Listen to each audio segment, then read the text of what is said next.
ఓం నమో నారాయణాయ.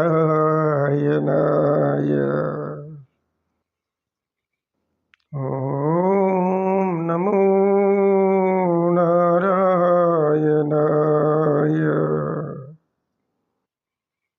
ఓం నమో నారాయణాయ.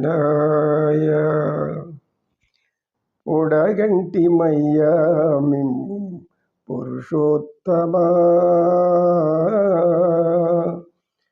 ఉడగంటి మయ్యా మిమ్ము పురుషోత్తమా, ఎడయకవయ్య కోనేటిరాయడ. ఉడగంటి మయ్యా మిమ్ము పురుషోత్తమా, పురుషోత్తమా.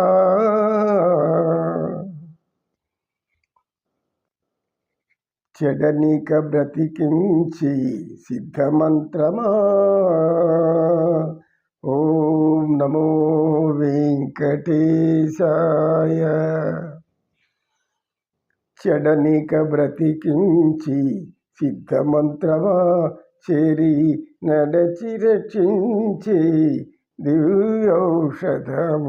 కోరి మమ్ము ఏలినట్టి కులదైవమా, కోరి మమ్ము ఏలినట్టి కులదైవమా, చాలా నేరిచి పెద్దలిచ్చిన నిదానమా. గారవించి దప్పి తీర్చు కాలమేఘమా, మమ్ము గడి అయిన వీడని వెంకటనాథుడా.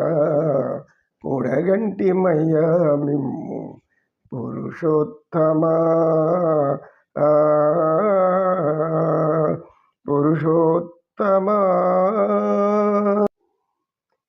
చెడనిక బ్రతికించి సిద్ధమంత్రమా, చెడనిక బ్రతికించి సిద్ధమంత్రమా, రోగాలడచి రక్షించి దివ్యౌషధమా. చెడనిక బ్రతికించి సిద్ధమంత్రమా, రోగాలడచి నృచించి దివ్యౌషధమా. వడివాయక తిరిగే ప్రాణబంధుడా, మమ్ము గడి అయిన వీడని వెంకటనాథుడా. ఉడగంటి మయ్యా మిమ్ము పురుషోత్తమా, పురుషోత్తమా. జై శ్రీమన్నారాయణ. నమస్వరూపుడు అంటే అర్థమేమి? తత్వం తెలిసినవాడు. తత్వం అంటే సత్యం తెలిసినవాడు. సత్యమే తానై ఉన్నవాడు. ధర్మమే తానై ఉన్నాడు. ధర్మానికి సత్యానికి రూపం ఎవరు అంటే భగవంతుడు. భగవంతుడు కనుక మొదట ఏం చేశాడు? వాళ్ళు విలపించారు, వాళ్ళని ఓదార్చాడు. తరులారా, మీరు విలపించడంలో అర్థం కొద్దిగా ధర్మం ఉంది, కొద్దిగా ధర్మం కూడా లేదు.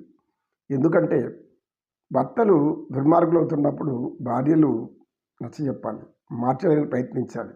ఎందుకు అర్థంగి కనుక దుర్మార్గులను మార్చడానికి భార్యలు ఎంత బాధ్యత ఉంటుందంటే అంత బాధ్యత ఉంటుంది. వాళ్ళ భర్తని కాపాడుకోకపోతే ఇప్పుడు ఇదే గతి పడుతుంది. కంసుడికి ఏం గతి పట్టింది? కంసుడు తమ్ముడు చనిపోయారు.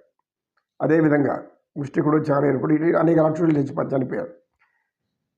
ఇలా రాక్షస ప్రవర్తన కలిగి ఉన్నప్పుడు భార్యలు ధర్మపత్నులై, ధర్మపత్ని యొక్క వ్రతం అంటే ధర్మంని బోధించడమే ధర్మపత్ని. ఎందుకు ధర్మపత్ని అంటారు? ధర్మపత్ని అంటే భర్తకు తాను ధర్మం బోధించడానికే ఉంది. పురుషార్థాలు చెప్పుకున్నాం కదా, ధర్మ, అర్థ, కామ, మోక్షాలు. ఇవి భార్యాభర్తలు నిరంతరం అనుసరించాల్సిన ధర్మం. కనుక ఇక్కడ ఈ భార్యగా ఉన్నప్పుడు ఏం చెప్పాలి? తప్పు చేస్తుంటే సరిదిద్దాలి తప్పుని. బిడ్డల్ని ఏ విధంగా సరిదిద్దుకుంటుందో భర్త కూడా ఒక బిడ్డలాగానే భావించి తప్పు చేస్తున్నారు, పొరపాటు చేస్తున్నారు అని చెప్పాలి. చెప్పలేకుంటే ఇంకా ప్రోత్సహిస్తే ఏమవుతుంది? ఇలా జరుగుతుంది. కంసుడు ఏ విధికి పట్టిందో నరకాసురుడికి ఏం గతి పట్టిందో అట్లా పడుతుందమ్మా. మీరు నీ భర్తలను సరిదిద్దుకోలేకపోయారు. తప్పులు చేస్తుంటే ఏమి చేయలేని స్థితిలో ఉండిపోయారు. కానీ మీరు అనుకుంటే ఆడవాళ్ళు ఆదిశక్తులు కదా, ఆది పరాశక్తులు తప్పు చేస్తే గట్టిగా మీరు కానీ చెప్పి ఉంటే నీ ప్రాణానికి ముప్పు వస్తుందయ్యా, ఎందుకు ఇలాంటి పనులు చేస్తావు అని చెప్తే సర్దుకొని ధర్మంగా అనుసరించే అవకాశం ఉంటుంది. కానీ ఇక్కడ అలా కాదమ్మా మీరు చేసింది, కనుక ఇందులో మా తప్పేమీ లేదు, ధర్మం దండించింది. మేము పేరుకు మాత్రమే మా రూపాలు ఇక్కడ వచ్చాయి, కానీ ధర్మము అనేది ఎవరిని వదిలిపెట్టదు. ఆ ధర్మం తప్పి ప్రవర్తించేవాడికి శిక్ష పడక తప్పదు అని పరమాత్మ వాళ్ళకి నచ్చ చెప్తాడు. చెప్పిన తర్వాత ఇప్పుడు వారిద్దరి ధర్మం ఏమిటి చూస్తే ఎంత జ్ఞానాన్ని మనకు శ్రీకృష్ణ పరమాత్మ నుంచి బోధిస్తున్నాడో ప్రతి ఒక్కరికి అర్థం కావాలి. ఎందుకంటే చెడు ఆకర్షించేంత సులభంగా మంచి ఆకర్షించదు. మంచిలోకి పోవాలనిపించేది ఎవరికి ఉండదు.